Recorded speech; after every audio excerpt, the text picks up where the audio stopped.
Has entered battleground Delhi with a fierce Apda attack. While his focus has been on Vikas and infrastructure push, the Prime Minister, without taking Arvind Kejriwal's name, has put the Aam Aadmi Party on the mat on the issues of corruption, education, Yamuna cleaning and also Sheesh Mahal. The Prime Minister accused the Aam Aadmi Party government of not implementing the central government schemes like the Ayushman Bharat.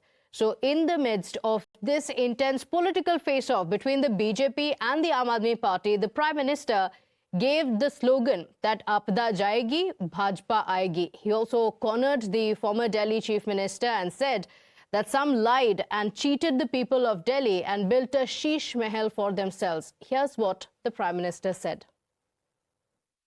साथियों, देश भली भांति जानता है कि मोदी ने कभी अपने लिए घर नहीं बनाया, लेकिन बीते 10 वर्षों में 4 करोड़ से अधिक गरीबों के घर उनका सपना पूरा किया है।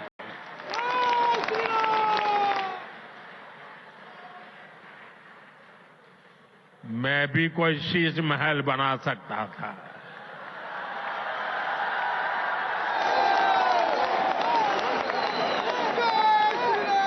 लेकिन मेरे लिए तो मेरे देशवासियों को पक्का घर मिले, यही एक सपना था। अन्ना हजारे जी को सामने करके कुछ कट्टर बेईमान लोगों ने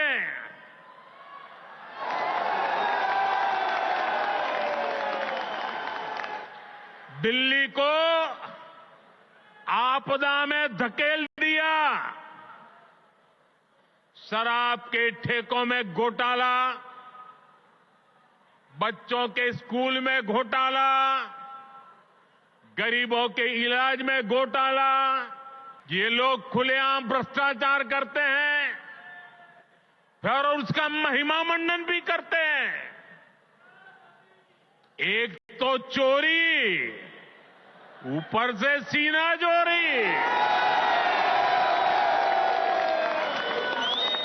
ये आपदा दिल्ली पर आई है और इसलिए दिल्ली वालों ने आपदा के विरुद्ध जंग छेड़ दी है।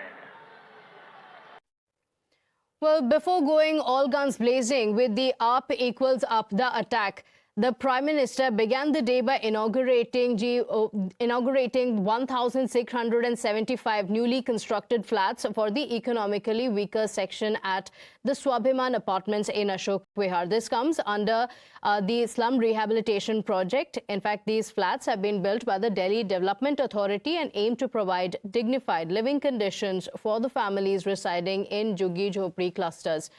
Now, beneficiaries will have to pay a very nominal contribution of just 1.42 lakh rupees, while the government will shoulder over 25 lakh rupees per unit. At this event, the Prime Minister also personally handed over keys to the first set of families, underscoring the BJP's commitment on housing for all. Listen in to how the Prime Minister cornered the Delhi government over a slew of issues. हर दिल्ली वासी को यमुना जी का स्थिति, साथियों, आज 10 साल बाद ये कह रहे हैं और बेशर्मी देखो, लाज शर्म का नामो निशान नहीं। ये कैसी आपदा?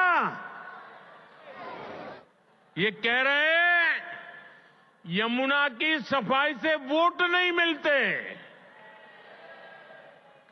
अरे वोट नहीं मिलेंगे तो क्या यमुना को बेहाल छोड़ देंगे? यमुना जी की सफाई नहीं होगी तो दिल्ली को पीने का पानी कैसे मिलेगा? इस आपदा ने दिल्ली वालों के जीवन को टैंकर माफिया के हवाले कर दिया है। दिल्ली में जो लोग राज्य सरकार में पिछले 10 साल से उन्होंने यहां की स्कूली शिक्षा व्यवस्था को बहुत नुकसान पहुंचाया है। हालात ये हैं कि समग्र शिक्षा अभियान के तहत जो पैसे भारत सरकार ने दिए, ये दिल्ली में ऐसी सरकार बैठी है जिसको दिल्ली के बच्चों के भविष्य की परवाह नहीं है। जो पैसे शिक्षा के लिए भारत सरकार ने दिए,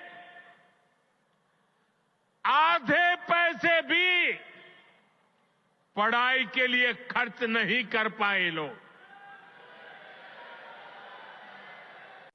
Well, it's not just housing for the poor. The Prime Minister's agenda also includes 2 mega urban redevelopment projects. At Nauroji Nagar, the Prime Minister will inaugurate the new World Trade Center, sprawling 34 lakh square feet commercial space, which replaced over 600 old quarters. Built with green buildings, practices like solar energy generation, zero discharge systems and rainwater harvesting, this World Trade Center symbolizes a futuristic approach to Delhi's urban planning. Moving on to Sarojini Nagar, where the Prime Minister will be inaugurating the GPRA Type 2 quarters, featuring 2,500 modern residential units in 28 towers. This has also been built with eco-friendly technologies like rainwater harvesting, solar-powered waste compactors and sewage treatment plants. Now, from housing to infrastructure push and also education, the Prime Minister is also set to inaugurate new infrastructure for the CBSE and Delhi University, aiming to bolster the capital's reputation as an education hub.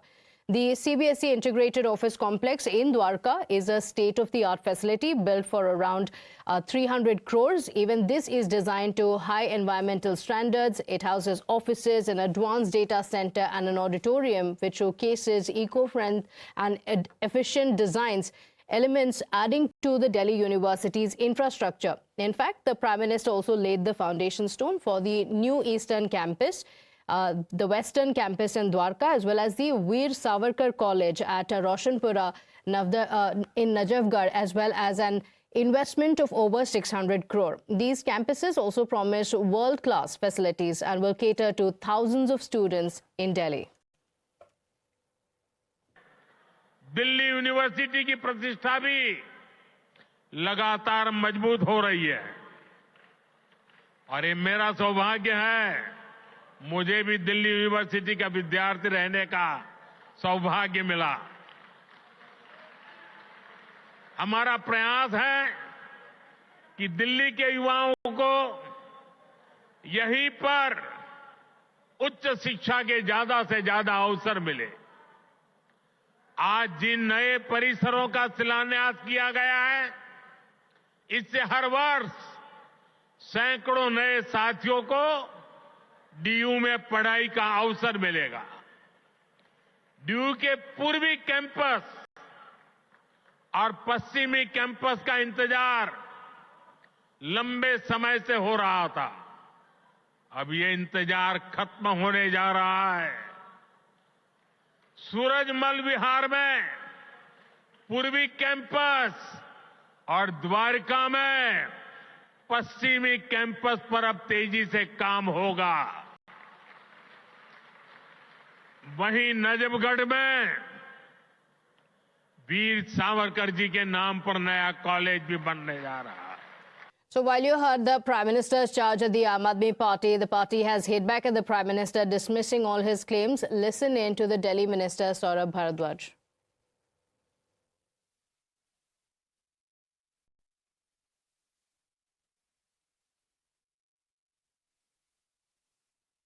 प्रधानमंत्री के स्तर पे इस तरीके की बातें शोभा नहीं देती हैं।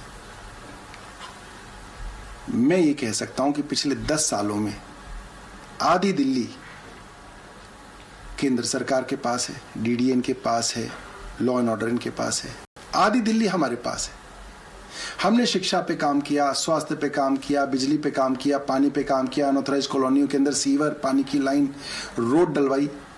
हम जानना चाहते हैं कि दिल्ली पुलिस और न्याय व्यवस्था पे भारतीय जनता पार्टी की केंद्र सरकार ने 10 साल में क्या काम किया। आज दिल्ली की न्याय व्यवस्था बद से बदतर हो गई है। दिल्ली के अंदर सरेआम गोलियां चल रही हैं, व्यापारियों को गैंगस्टर्स के फोन आ रहे हैं, 5-5 करोड़ रुपए की फिरौतियां मांगी जा रही हैं। जो पैसा नहीं देता उसके घर पे, उसके शोरूम पर, उसके होटल पे ताबड़तोड़ जो है गोलियां चलाई जा रही हैं। सड़कों पे गैंग वॉर हो रही है, कोई भी किसी को चाकू मार देता है, घर में घुस के हत्याएं हो रही हैं। इतने बुरे हालात दिल्ली के कभी नहीं थे जो आज हैं, और उसके लिए सीधे सीधे भारतीय जनता पार्टी की केंद्र सरकार जिम्मेदार है। Now in breaking up